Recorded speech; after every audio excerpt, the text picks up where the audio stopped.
Okay, good afternoon po sa lahat.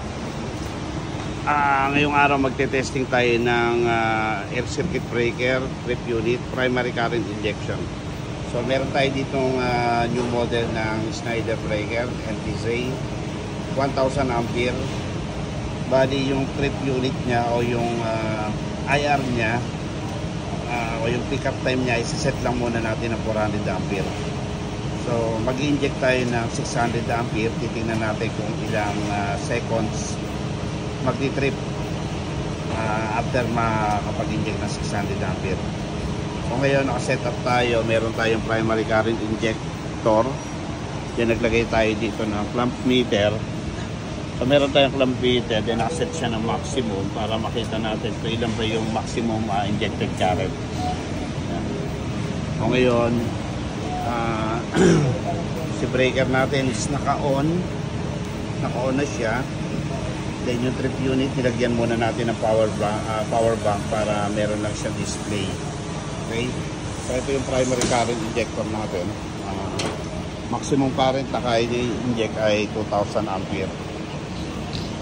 So meron tayong timer, makikita natin kung ilang seconds or milliseconds nag-trip yung breaker. Then andito naman yung current meter natin.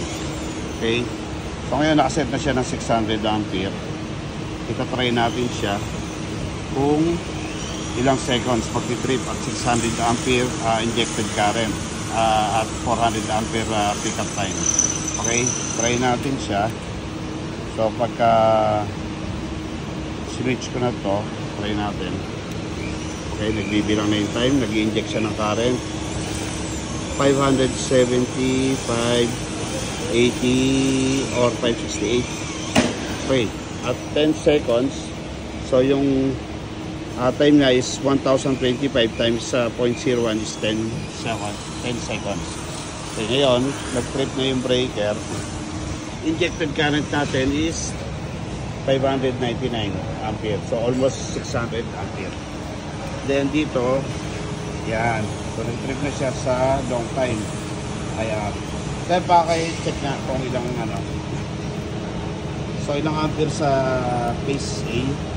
Phase A 594. 594. Okay, sa phase B? Phase B 586. 586. Okay. Sa A 594. Okay, 594. So paano tayo nagkaroon ng current reading doon sa 3-phase